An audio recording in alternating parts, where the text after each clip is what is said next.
Kisah nyata habis demi validasi di medsos. Tonton sampai selesai. Raihan selalu ingin menjadi orang yang berhasil. Sejak lulus sekolah, dia bekerja paruh waktu, mengumpulkan uangnya dengan bangga. Baginya, uang adalah kebebasan. Kebebasan untuk membeli apa yang ia suka, dan membuktikan bahwa ia mampu. Ia bekerja keras, ya, tapi ia merasa pantas mendapatkan setiap kemewahan kecil yang ia berikan pada dirinya sendiri. Ia suka memamerkan pencapaian kecilnya di media sosial. Sepatu lari edisi terbatas, kopi mahal dari kedai trendy, tiket konser di barisan depan.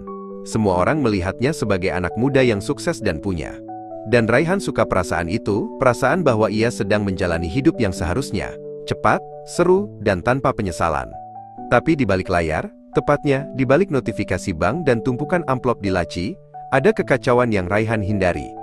Ia menghindari tagihan kartu kredit yang menumpuk, bahkan tidak berani mengecek saldo rekening utamanya selama berminggu-minggu. Baginya, jika ia tidak melihat masalah itu tidak nyata. Keuangan adalah monster yang bisa dihindari, asalkan ia terus tersenyum dan belanja. Ketidaknyamanan itu menumpuk sampai akhirnya menjadi krisis. Puncaknya tiba saat ia ingin membeli tiket pesawat mendadak untuk menjenguk neneknya yang sakit parah di luar kota. Kartunya ditolak.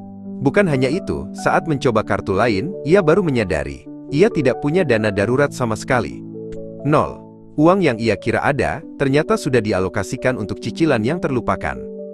Rasa malu itu menghantamnya seperti gelombang dingin, jauh lebih menyakitkan daripada kekecewaan, karena tidak bisa pergi. Ia harus meminjam uang, jumlah yang lumayan besar, dari sahabatnya Aksa. Saat Aksa bertanya tentang keadaan keuangannya, Raihan hanya bisa menunduk, mengakui kebohongan identitas dan gaya hidup yang selama ini ia hidupi. Aksa tidak menghakimi. Ia hanya menghela napas. "Han," katanya lembut, "masalahmu bukan pada kurangnya uang. Masalahmu adalah kamu tidak pernah berani menghadapi cermin finansial. Kamu membiarkan identitasmu ditentukan oleh barang yang kamu beli, bukan oleh pagar yang kamu bangun untuk dirimu sendiri." Aksa melanjutkan, menjelaskan bahwa rasa malu dan kegagalan adalah hal yang manusiawi. Kita semua punya kelemahan ini. Ini bukan kegagalan moral, tapi kegagalan sistem. Insight tajam, keuangan yang sehat bukanlah tentang memotong kopi. Ini tentang membangun pagar yang melindungi dirimu dari keputusan buruk yang kamu buat saat lelah, sedih, atau merasa tertekan untuk pamer.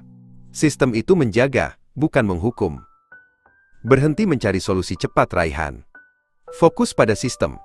Apa pagar pertama yang bisa kamu bangun hari ini? Bukan bulan depan aku akan menabung 5 juta itu tujuan. Tapi, hari ini, aku akan membuat anggaran kebenaran. Tindakan kecil yang jujur itu, jauh lebih kuat daripada janji